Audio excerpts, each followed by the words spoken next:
Inconvenient feel होता है कि जब तुम दोबारा, क्योंकि सेव तो हो ही जाती है मीटिंग आईडी, पासवर्ड सेम ही रख रखा है। क्या कह रहे हैं?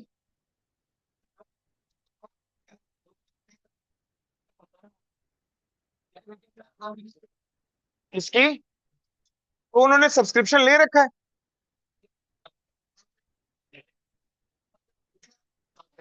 नहीं भाई सुन, जब मैंने सब्सक्रिप्शन लिया था ना, तब पूरे, मुझे लग रहा है किसी ने भी नहीं लिया था। क्यों? क्योंकि उस समय कोई पैसे खर्च करने में इंटरेस्टेड नहीं था, 2020 की बात हो रही है जब पैसे कहीं से नहीं आ रहे थे, तो मैंने तब ले लिया था। और मुझे कई, सही बताऊं, घर पे ऐसे डांट भी पड़ी थी कि यार इस समय पैसे, वो भी मेरे हिसाब से डॉलर्स में पेमेंट हुई थी, तो ये पेटीएम वेटीएम नहीं लेते थे, क्रेडिट कार्ड को इंटरनेशनली ऑन करो।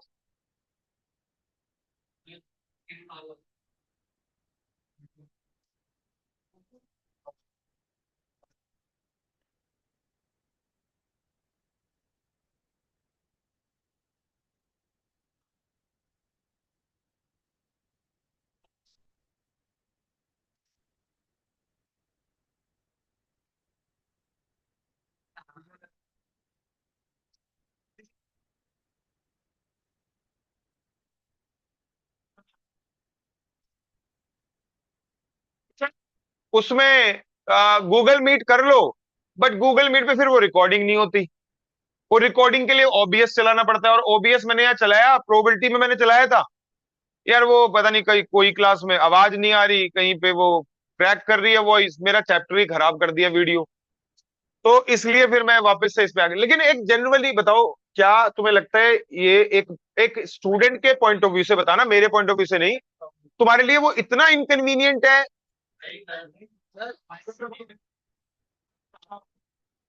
नहीं करा नहीं है वो। वो भी कंटिन्यू चल रही है ऑनलाइन, तो यार तुम भी कभी ना कभी तो आए हो, जैसे ये सुजाता, ठीक है ना? मैं एक एक बच्चे पे ध्यान है, क्योंकि सुनो, मैंने यहाँ पे फोन से भी लॉग इन करके रखता हूँ, जिससे आपके कोई मैसेजेस इग्नोर ना हो। तो सुजाता तू बता, कई बार जैसे तेरा मन नहीं करता, आज नहीं, ठीक है ना, आज बारिश आएगी नहीं, तो क्या बहुत दिक्कत होती है? पासवर्ड, पासवर्ड चेंज कर दूं? अच्छा, आसान रख दूं? Thank you. वैसे मेरा मोबाइल नंबर था। नहीं नहीं, ठीक है, मैं, मेरे लिए वो सही लग रही है वो बात। और अनलिमिटेड, चलो वो देख लेंगे। अच्छा, इधर आओ, इधर आओ, इधर। अरे बस बेटा ये खत्म होने वाला है, आ जाओ। ठीक।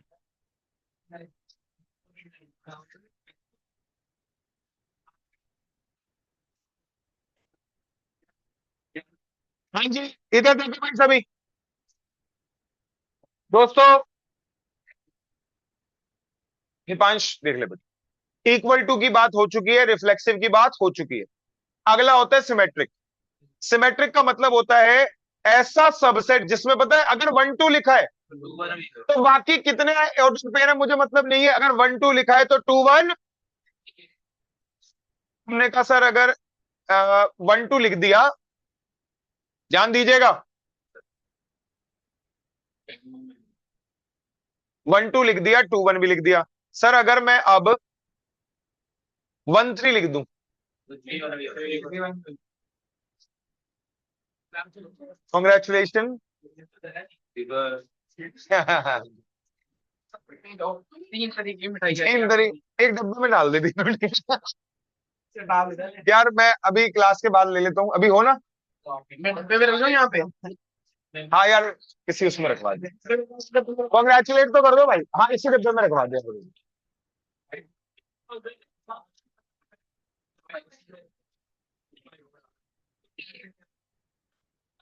Thank you.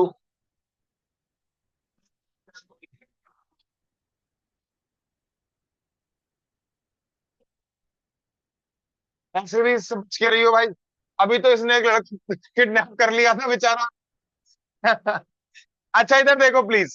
ओके बेटा, फटाफट से, नहीं नहीं वो तो इसने रिक्वेस्ट करी थी।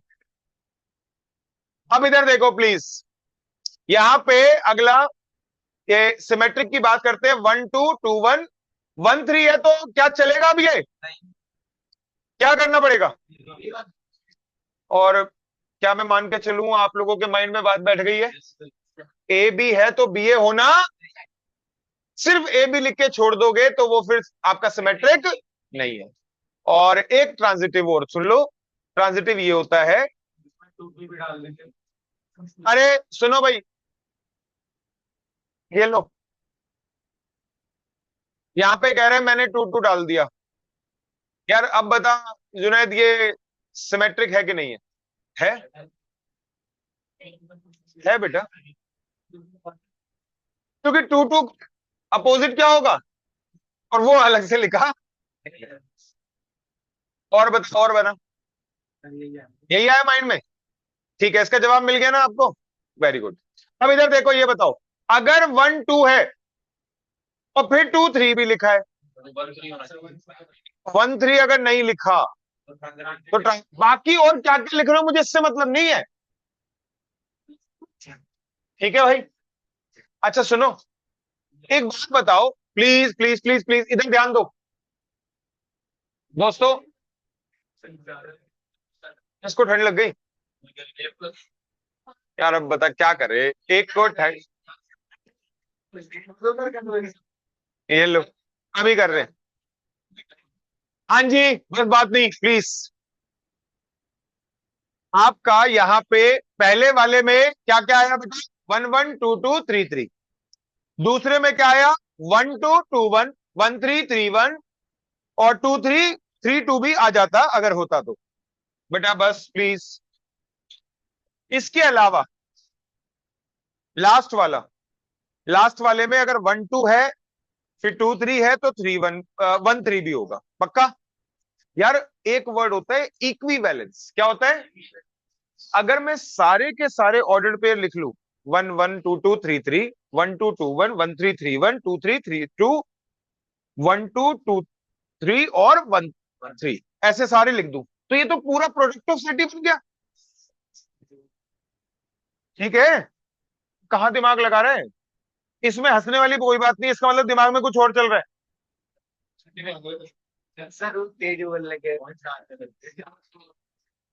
तुम्हारा ध्यान करने के लिए क्या करें, नींद भगाने के लिए करना पड़ता है ना।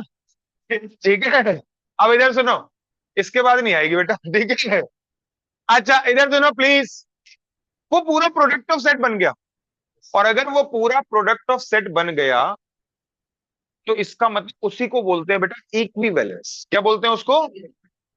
ठीक है, यानी कि जो सेट रिफ्लेक्सिव होगा, सिमेट्रिक होगा, ट्रांजिटिव भी होगा, वो क्या होगा? इक्विवेलेंस। क्या होगा वो? ट्रांजिटिव में अगर हम 1 3 हटा दें, नहीं सिर्फ ट्रांजिटिव नहीं है, ट्रांजिटिव नहीं है। अच्छा इधर देखो, याद रखना बच्चों, इज इक्वल टू क्या होता है? अगर ए इक्वल टू बी है और बी भी इक्वल टू सी है तो ए इक्वल टू बी सी। और सुनो भाई, ये जो मैंने बात बोली, a relation which is reflexive symmetric transitive is called, ठीक है? और इज इक्वल टू कैसा है का? अच्छा सुनो, यहां पे प्लीज बात नहीं, ये पैरेलल टू की मैं 3 लाइनें बनाता हूं।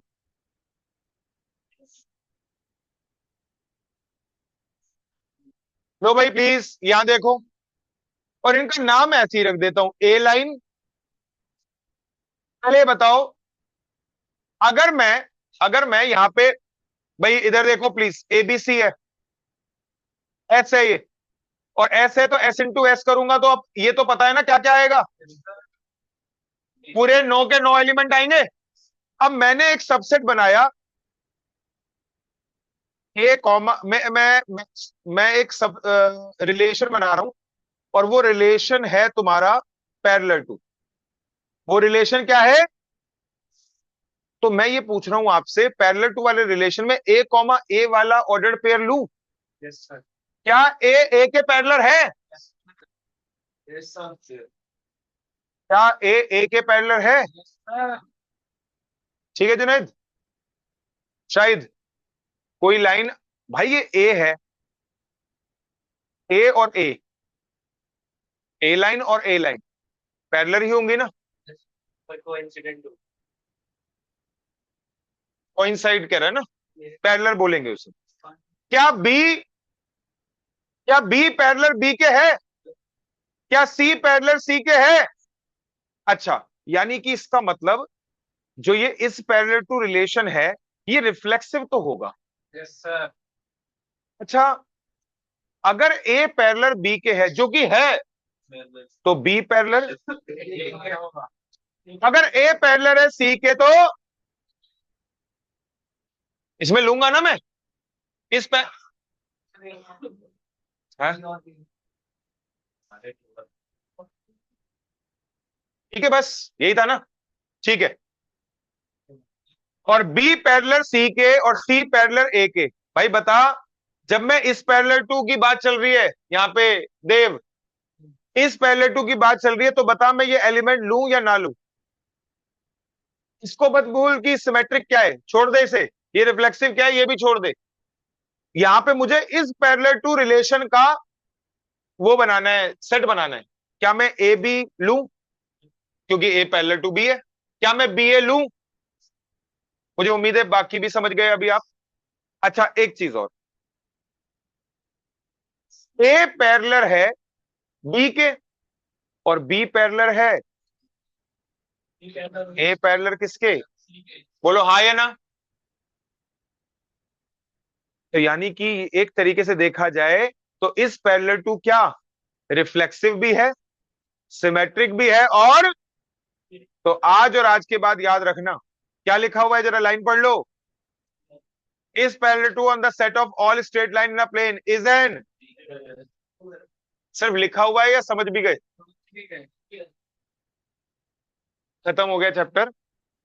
ये आखिरी दो तीन क्वेश्चन है, ये कर सकते हैं क्या चैप्टर में? अच्छा ठीक है, इधर से इज स्मॉलर देन, सुनो भाई, ये मैं बता रहा हूं, अभी भी जैसे ये वाला क्वेश्चन भी मैं भेज दूं, आप में से आधे बच्चे कंफ्यूज रहेंगे क्या बोल रहे हैं, तो इसीलिए हर एक चीज बतानी पड़ेगी। अगर बताऊंगा तो चांसेस है कि करके आओगे, बताने के बाद भी भूल जाओ तो भी नहीं करके आओगे, और अगर नहीं बताया फिर तो बात ही खत्म हो गई ना। तो इसलिए मेरा तो बताना बनता है। हाँ जी, ये स्मॉलर देन कुछ और नहीं है भैया, वही है एक्स लेस देन, अब एक्स लेस देन वाई भाई, एक्स लेस देन वाई जो है वो फंक्शन नहीं होता था, रिलेशन तो होता था। क्या इसमें मैं वन वन लिखूंगा कि वन छोटा है? क्या ध्यान है, वन वन नहीं आया था वहां? अच्छा, वन टू आएगा, क्या टू वन आएगा? तो भैया सिवाय रिफ्लेक्सिव सिमेट्रिक तो कट करवा दे, और इक्विवेलेंस भी कट करवा दे, अब तो बचा भी कौन सा? लेकिन फिर भी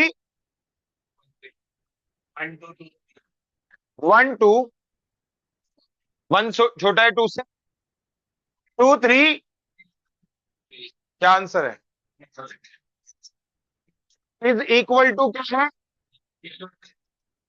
हैज द सेम फादर। बताता हूं अब इसका क्या मतलब है।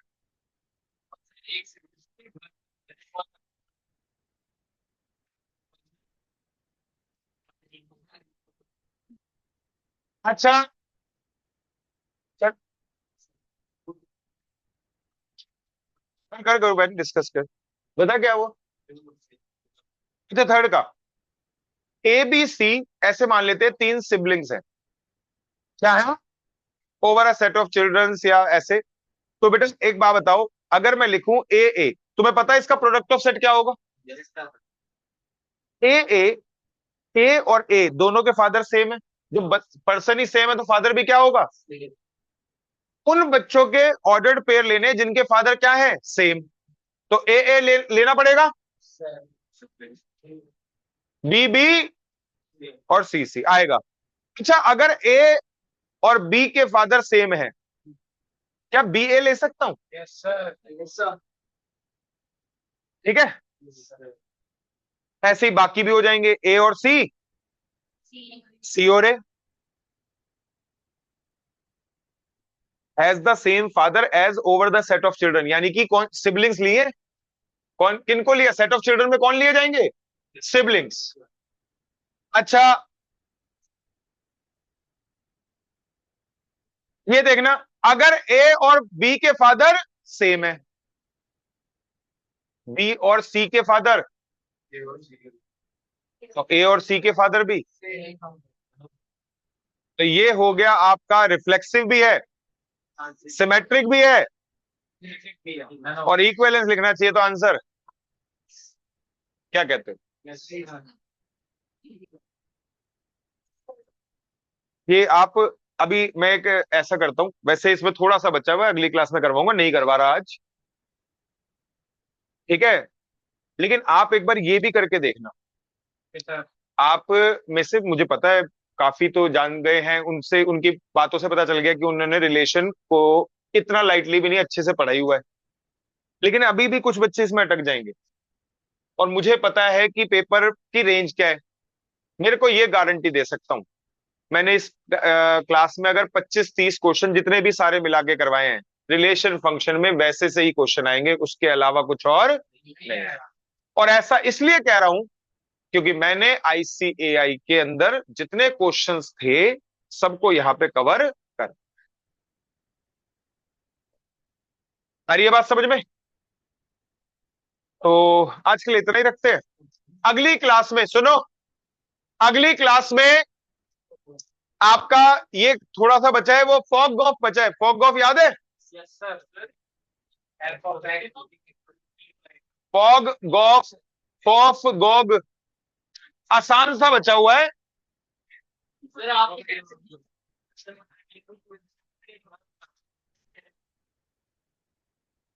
वो वाले क्वेश्चन लेंदी होते थे ना बस, ये ये बस ये चीज,